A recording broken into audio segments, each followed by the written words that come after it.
अस्सलाम वालेकुम फ्रेंड्स, मेरा नाम नायाब रमज़ान है and I am from 49th common. आज की वीडियो उन लोगों के लिए जो ये कह रहे थे कि मैडम आप ये बताएं एक्सप्रेशन क्या होता है। आप बार बार अपनी वीडियोस में मेंशन करती हैं कि your written expression should be very good, it should be very sound and well build. तो एक्चुअली एक्सप्रेशन होता क्या है? कैंडिडेट्स एक्सप्रेशन वो मीडियम है जिसके ज़रिए हम एग्ज़ामिनर को अपना आइडिया क्लियर करते हैं। यानी अगर हम एग्ज़ामिनर को बताना चाह रहे हैं कि हम डेमोक्रेसी के बारे में एक स्पेसिफिक व्यू रखते हैं या डेमोक्रेसी के इंडेसेस ये हैं या डेमोक्रेसी के जो इंग्रेडिएंट्स हैं वो ये हैं, तो वो words, choice of the words, वो सेंटेंस स्ट्रक्चर जो हमारा आइडिया उससे क्लियर करेंगे, that is actually written expression.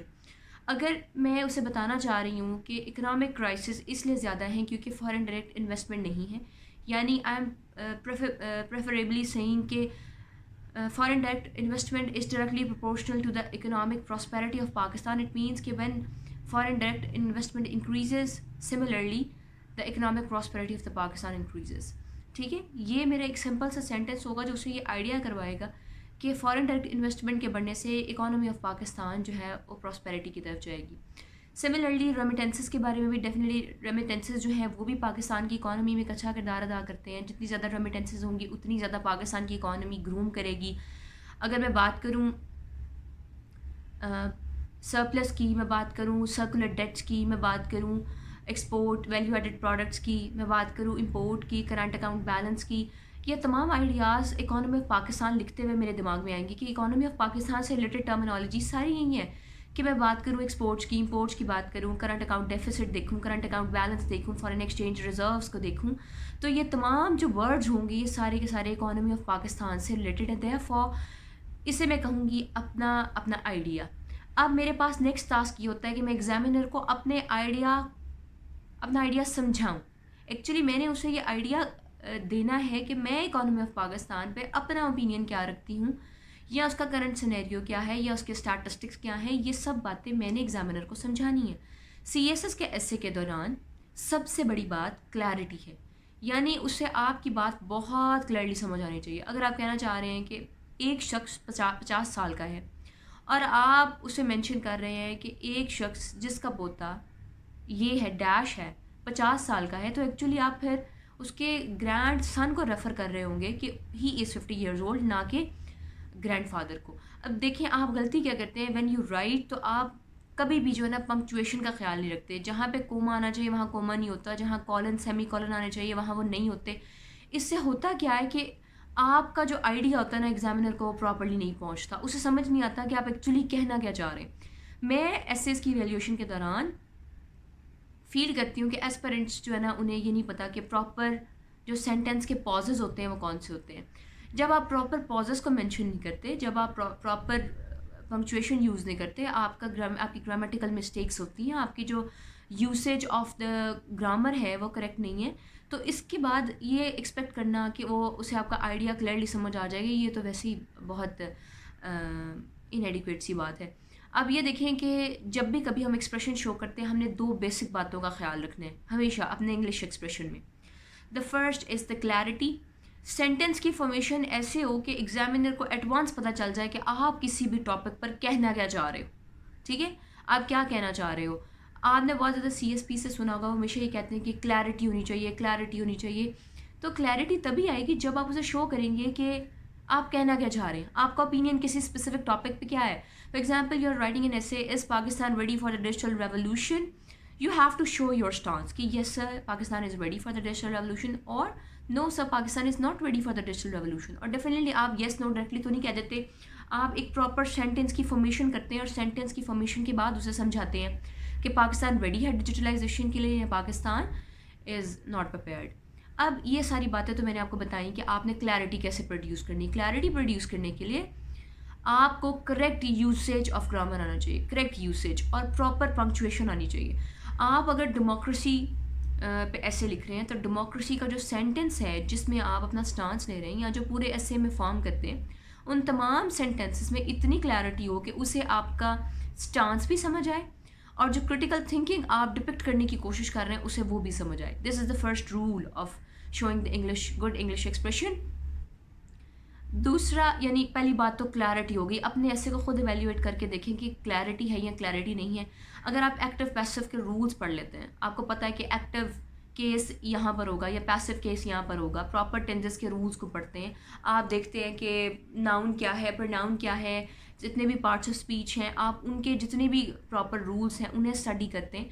In rules को स्टडी करने के बाद अगर आप उन्हें अप्लाई नहीं करते तो आपके जो आपने रीडिंग की होती है या जो आपने पढ़ा होता है वो सारा वेस्ट हो जाता है। ये सारा वेस्टेज ऑफ आपका वेस्टेज ऑफ टाइम भी है, और इसके साथ साथ आपका एक्सप्रेशन भी कभी डेवलप नहीं हो सकता। एक्सप्रेशन डेवलप करने के लिए जो क्लैरिटी रिक्वायर्ड है उसमें सबसे पहले ये है कि आप करेक्ट यूजेज ऑफ ग्रामर करें, आप ग्रामर को करेक्टली यूज़ करें। ग्रामर को करेक्टली कैसे यूज़ करते हैं, अगर आप कोई नाउन इस्तेमाल कर रहे हैं तो आपको नाउन की काइंड्स पता हो और नाउन कहाँ पर इस्तेमाल होगा वो पता हो। ग्रेजुएशन के लेवल पे सिखाया जाता है, बहुत सारे एफएससी के स्टूडेंट्स भी पूछते हैं, एफए के स्टूडेंट्स भी कि मैम हमने इंटेंट किया कि हम आगे जाके सीएसएस करेंगे तो हम फिर कैसे करेंगे। उनकी गाइडेंस के लिए, उनके इंस्ट्रक्शंस के लिए उन्हें बता दूँ कि ग्रेजुएशन में भी आपको सिखाया जाता है कि फर्नीचर्स नहीं होता, सिनरीज का लफ्ज़ नहीं इस्तेमाल करते। इसी तरह एडवाइसेस नहीं कह सकते, I have to say pieces of advice, ठीक है, I have to convey the pieces of advice, I can not convey advices. ये बातें आपको ग्रेजुएशन लेवल पे भी सिखाई जाती हैं। आप करते क्या है कि आप ग्रेजुएशन के लेवल पे जितने भी रूल्स होते हैं ग्रामर के उन्हें इग्नोर करके आप जंप करते हैं टू द हायर बुक्स, यानी हाई लेवल बुक्स, और आप समझते हैं कि अगर मैं बहुत मुश्किल से कोई किताब पकड़ूंगा तो उससे मेरी ग्रामर अच्छी हो जाएगी। ऐसा नहीं है, आपको सबसे पहले बेस बनानी पड़ती है। बेस बनाने के लिए आपको जितने भी पार्ट्स ऑफ स्पीच है उनके प्रॉपर रूल्स को स्टडी करना है, आपको एक्टिव पैसिव डायरेक्ट इनडायरेक्ट के रूल्स को पढ़ना है, आपको टेंसेस के जितने भी रूल्स हैं उन्हें स्टडी करना है। रूल्स को स्टडी करने के बाद आपको ये देखना है कि जब मैं कोई सेंटेंस फॉर्म करता हूँ या करती हूँ तो क्या मैं उन रूल्स को फॉलो करता हूँ या नहीं करता। अगर आपको ये पता है कि जब कभी पास्ट इंडेफिनिट को इस्तेमाल करते हुए जब भी वॉज आएगा तो आगे वर्ब नहीं आएगा, आपने once you have read this rule, मुझे उम्मीद है कि इसके बाद आप गलती नहीं करेंगे। आप डेफिनेटली CSPs की वैल्यूएशन की तरफ जाना चाहते हैं। वैल्यूएशन बहुत इंपॉर्टेंट होती है और आप लोगों को मैं एडवाइस भी करूँगी कि वैल्यूएशन करवाया करें, अच्छे टीचर्स को अपने एसे सेंड करें, उनसे कहें कि हमारी वैल्यूएशन करें, जो कि आपको लगे कि वाकई ही और she is a very good teacher. लेकिन अगर आप फॉर एग्जांपल नहीं अभी वैल्यूएट करवाना चाह रहे, आप समझते हैं कि मैं बेसिक लेवल पे हूँ और मैं घर पे रहना चाह रहा हूँ या आई कैन नॉट अफोर्ड या बहुत सारे मसाइल होते हैं, तो आप कोशिश ये करें कि आप सबसे पहले अपने आप को सेल्फ एवेल्यूएट करें कि क्या मैंने अगर डायरेक्ट इनडायरेक्ट में से कोई सेंटेंस इस्तेमाल किया है, डायरेक्ट लिखा है कोई सेंटेंस, तो मैंने ग्रामर के डायरेक्ट रूल्स फॉलो किए हैं या नहीं किए। अगर मैंने पैसिव वॉइस इस्तेमाल किया है या एक्टिव वॉइस इस्तेमाल किया है हैविंग सोर थ्रोट, अगर मैंने डायरेक्ट सेंटेंस इस्तेमाल किया है या मैंने एक्टिव या पैसिव इस्तेमाल किया तो क्या मैंने रूल्स को फॉलो किया है या नहीं किया। अगर मैंने कहीं पे नाउन पुट किया है या कहीं मैंने एडजेक्टिव का इस्तेमाल किया है तो क्या मैंने एडजेक्टिव को प्रॉपर यूज़ किया है या प्रॉपर यूज़ नहीं किया। अगर मैंने एडजेक्टिव के रूल्स फॉलो नहीं किए तो उसका मतलब है कि मैं अपने एक्सप्रेशन में क्लैरिटी पैदा नहीं कर सकता। जब मेरे एक्सप्रेशन में क्लैरिटी नहीं होगी, एक्सप्रेशन में करेक्ट यूसेज नहीं होगा, तो डेफिनेटली मैं फेल हो जाऊँगा ऐसे में, ठीक है। ऐसे पास करने के लिए सबसे पहली बात क्लैरिटी है, और दूसरी बात जो लोग कहते हैं वो ये कि सिंप्लिसिटी होनी चाहिए। देखिए, आप मेरी बात ध्यान से सुने, मैं हमेशा आपको ये कहती हूँ कि कम्प्लेक्स सेंटेंस स्ट्रक्चर इस्तेमाल करें, तो मैं ये हरगिज़ नहीं कहती कि आप पहली लाइन से लेकर लास्ट लाइन तक कम्प्लेक्स सेंटेंस स्ट्रक्चर इस्तेमाल करें। मैंने हमेशा ये समझाया है कि आप एक कॉम्बिनेशन रखें, अमलगमेशन होना चाहिए, क्योंकि जिससे अच्छा एक्सप्रेशन आता है ना, वो कभी ऐसा नहीं कर सकता कि वो फर्स्ट लाइन से लेकर लास्ट लाइन तक सिर्फ सिंपल सेंटेंस स्ट्रक्चर लिखे। सिंपल सेंटेंस स्ट्रक्चर लिखने में और सिंपल लिखने में फ़र्क होता है। सिंपल लिखने का मतलब है कि आप कोई भी सेंटेंस स्ट्रक्चर इस्तेमाल करें लेकिन आपका आइडिया क्लियर हो, ठीक है। जबकि सिंपल सेंटेंस स्ट्रक्चर ऐसा स्ट्रक्चर है जो कि एक ही इंडिपेंडेंट क्लॉज पे बेस करता है। जैसे मैं फॉर एग्जांपल मैं कहूँ I want to go to Islamabad, अब आगे मैं एंड नहीं कह सकती। जैसे ही मैंने एंड कहा तो ये फ़ौरन एक सिंपल सेंटेंस स्ट्रक्चर से कंपाउंड हो जाएगा, ठीक है। कंपाउंड में दो इंडिपेंडेंट क्लॉजेज होती हैं। जैसे ही मैंने येट, बट, ऑल दो, आफ्टर लगाया और एक डिपेंडेंट और इंडिपेंडेंट क्लॉज को मिक्स करके लिखा तो वो फ़ौरन कम्प्लेक्स सेंटेंस स्ट्रक्चर बन जाएगा। इसमें कुछ भी कम्प्लेक्स नहीं है, लेकिन एक्चुअली जो लोग ग्रामर से फेमिलियर नहीं है वो समझते हैं कि मैडम ने आप कह रही हैं कि आप बहुत कम्प्लेक्स लिखें और इतना मुश्किल लिखेंगे, एग्जामिनर कहे कि वाओ। जबकि मेरे समझाने का मकसद ये है कि आप इतना आसान ना लिखें, इतना आसान स्ट्रक्चर ना इस्तेमाल करें जो कि बचकाना फीलिंग दे। Definitely you are coming in to the competition, آپ کمپیٹ کر رہے ہیں پورے پاکستان کے ایسپیرنٹ سے. اگر آپ بچکانہ الفاظ استعمال کریں گے، گڈ، ویری، امپورٹنٹ، یہ لفظ ایک دفعہ ٹھیک لگتے ہیں، 2 دفعہ ٹھیک لگتے ہیں، لیکن اگر بار بار آپ بار بار امپورٹنٹ امپورٹنٹ امپورٹنٹ کرتے رہیں گے اور سگنیفیکنٹ کا ورڈ ریپلیس نہیں کریں گے، یا اس طرح کے جو اچھے سینونیمز ہوتے ہیں وہ ریپلیس نہیں کریں گے، تو بڑی ایک اسٹیریوٹیپیکل اور مونوٹنس سی فیلنگ آئے گی ایگزامینر کو آپ کیسے پڑھتے ہوئے. دیئرفور میں یہ سمجھاتی ہوں کہ وربوسٹی نہیں کرنی. ایف پی ایس سی نے اپنی رپورٹ میں بھی لکھا ہے ایف پی ایس سی نے اپنی رپورٹ میں بھی لکھا ہے کہ آپ نے وربوسٹی نہیں کرنی، پر انہوں نے یہ بھی لکھا ہے کہ لٹریسی اینڈ ایڈیومیٹک ایکسپریشن. ٹھیک ہے، انہوں نے خود مینشن کیا کہ یہ ایکسپریشن آپ کا ہونا چاہیے. اسی لیے میں آپ کو سمجھاتی ہوں کہ جب آپ لکھتے ہیں تو کم سے کم اتنی اچھی ویکیبلری تو استعمال کریں جو کہ ایگزامینر کو سمجھ آئے. جب تک آپ کی بات یہ ہے کہ میڈم اگر کوئی ڈیفیکلٹ ورڈ یوز کروں گا اسے سمجھ آئے گی یا نہیں سمجھ آئے گی، تو ایسپیرنٹس وہ اتنے ایکسپیرینسڈ ہوتے ہیں، ڈیفینیٹلی ہی اور شی از اے گورنمنٹ آفیشیل اور اے پروفیسر آف یونیورسٹی، وہ اتنے ایکسپرٹ ہوتے ہیں کہ آپ جس لفظ کو بہت مشکل سمجھ رہے ہوتے ہیں ان کے لیے تو وہ بہت ہی ایزی ہوتا ہے، کیونکہ انہوں نے ساری زندگی اخبار پڑھے ہوتے ہیں، ساری زندگی ایک اچھی کوالٹی بکس کو پڑھا ہوتا ہے. دیئرفور انہیں پتہ ہوتا ہے کہ اس لفظ کا کیا مطلب ہے. اگر میں کروشل لکھنے کے بعد، کروشل جیسا لفظ لکھنے کے بعد سوچوں کہ شاید اسے میری سمجھ نہیں آئے گی، تو یہ میرا بچکانہ پن ہوگا. میرے لیے وہ لفظ مشکل ہو سکتا ہے کیونکہ میں نے فرسٹ ٹائم اسٹڈی کیا، لیکن ایگزامینر کے لیے وہ لفظ مشکل نہیں ہوتا جو کہ آپ لوگوں کے 10-20 ہزار لوگوں کے پیپرز کو دیکھ رہا ہوتا ہے. ٹھیک ہے، اب یہ بات کہ ایکسپریشن کے لیے کیا ریکوائر ہے. ایکسپریشن کے لیے 2 باتیں ریکوائر ہیں جو کہ پھر آپ کو بتاؤں گی. The first is the clarity.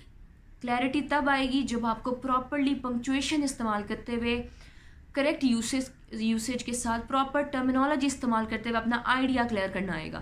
جب آپ کو آئیڈیا کلیئر نہیں کرنا آ رہا، آپ کہنا کچھ اور چاہتے ہیں، کہہ کچھ اور دیتے ہیں. جیسے بہت سارے ایسپیرنٹس جن کے ایسے جب میں ایویلیویٹ کرتی ہوں تو وہ مجھے، جب میں انہیں کہتی ہوں آپ نے یہ کیوں لکھا، تو آگے سے ایسپیرنٹ کا جواب ہی ہوتا ہے میڈم میں نے یہ اس لیے لکھا کیونکہ میں کہنا یہ چاہ رہا تھا. اسے اس بات سے کوئی غرض نہیں کہ آپ کہنا کیا چاہ رہے ہیں، وہ وہی دیکھے گا جو آن پیپر ہوگا، اسے تو وہی دکھے گا جو کہ آن پیپر ہوگا. اس لیے سب سے پہلے اپنے سینٹنس میں کلیئرٹی پروڈیوس کریں. کلیئرٹی تب آئے گی جب آپ کو خود سینٹنس کا میننگ پتہ چل رہا کہ میں کیا لکھ رہا ہوں. سیکنڈلی آپ نے کوشش یہ کرنی ہے کہ آپ وکیبلری کو ذرا بہتر طور پہ استعمال کریں. سمپل بچکانہ لفظ لکھ دینا آپ کو کسی ڈگری میں پاس تو کروا سکتا ہے، لیکن ایسے رائٹنگ میں کمپٹیشن میں نہیں آپ فال کر سکتے. This is a competition. Try to realise کہ یہ کمپٹیشن ہے. کمپٹیشن میں 1-2 دفعہ آسان الفاظ استعمال کر لیں، لیکن میں یہ نہیں کہتی کمپلیکس لکھیں، لیکن ایٹ لیسٹ اتنے اچھے الفاظ تو ہوں کہ اندازہ ہو کہ آپ ایک میچورٹی کے لیول پہ لکھ رہے ہیں. پھر جو آپ شارٹ ورڈز یوز کر دیتے ہیں، ووڈنٹ، شوڈنٹ، کوڈنٹ کہہ دیتے ہیں، یہ بڑے انفارمل طریقہ ہوتا ہے. ایکسپریشن میں ایف پی ایس سی کے لیول پہ ایکسپریشن میں انفارمل طریقے کو سخت ناپسند کیا جاتا ہے، اور آپ کو اس بات کو ریئلائز کرنا آپ کے لیے بہت ضروری ہے کہ انفارمل رائٹنگ سے آپ نہیں پاس ہو سکتے. ایکسپریشن میں کلیئرٹی کا ہونا اور آپ کا گڈ وکیبلری استعمال کرنا، ایڈیمز اچھے استعمال کرنا ضروری ہے، لیکن یہ نہیں کہ وربوسٹی کریں یا سپرفلوئس ہو جائیں، سپرفلوئس قسم کی لینگویج استعمال کریں. اس سے ایف پی ایس سی نے منع کیا ہے، لیکن اس بات سے منع نہیں کیا کہ اگر آپ اچھا لکھیں، اچھے الفاظ استعمال کریں اور ایسے میں اپنا آئیڈیا کلیئر کریں تو آپ کا ایکسپریشن خود بخود امپروو ہو جائے گا. اس پریکٹس کے لیے آپ نے لکھنا ہے، لکھ کر آپ نے خود دیکھنا ہے، آپ نے آپ کو پہلے سیلف ایویلیویٹ کرنا ہے کہ میرا آئیڈیا مجھے کلیئر ہے یا نہیں کلیئر. اگر میں ایف پی ایس سی کا ایگزامنر ہوں تو مجھے خود یہ آئیڈیا کلیئر ہوگا یا نہیں کلیئر ہوگا. سیکنڈلی آپ جو ایک شارٹ ورڈ لکھ دیتے ہیں، جیسے آپ لکھ دیتے ہیں for example factors which prove that Pakistan is moving towards the digital revolution, نیچے آپ لکھ دیں ای کامرس. ای کامرس کیا، what e commerce? At least try to explain it in 2-3-4 words جو اسے یہ بھی سمجھائے کہ ہاں آپ کو پتہ ہے. صرف ایک ورڈ لکھ دینا یا پھر اتنی کمپریہنسو، آپ لوگوں کو آؤٹ لائن کا اسٹرکچر بھی نہیں آتا، بہت بچکانہ قسم کی آؤٹ لائنس بناتے ہیں. آؤٹ لائن کو کمپریہنسو ہونا چاہیے، آؤٹ لائن ڈیٹیل بھی ہو اور ایسے کا اسکیچ بھی دے، پھر ہی آپ اچھے ایکسپریشن شو کر پاتے ہیں. تو لاسٹ میں ویڈیو کے لاسٹ میں ریوائز کروں گی کہ میں نے اس پوری ویڈیو میں یہ بتایا سوری آئی ہیو اے سور تھروٹ دیئر فار وائس میں تھوڑا سا آپ کو مسئلہ ہو رہا ہوگا. میں نے یہ سمجھایا کہ ایک تو کلیئرٹی ہونی چاہیے، اور کلیئرٹی ہونے کے ساتھ ساتھ آپ کی وکیبلری، آپ کی یوسیج آف گرامر کریکٹ ہونی چاہیے. اگر یہ 3 چیزیں آپ ڈیولپ کر لیں اور ریلیونٹ ٹرمینالوجیز استعمال کریں تو آپ کے ایکسپریشن میں بہت امپروومنٹ آ جائے گی. اپنا خیال رکھیں. انشاءاللہ نیکسٹ ویڈیو میں بتاؤں گی کہ ایکسپریشن کو فردر کیسے امپروو کیا جا سکتا ہے اور ووکیبلری کو ہم کیسے لرن کرتے ہیں. اپنا خیال رکھیں. اللہ نگہبان.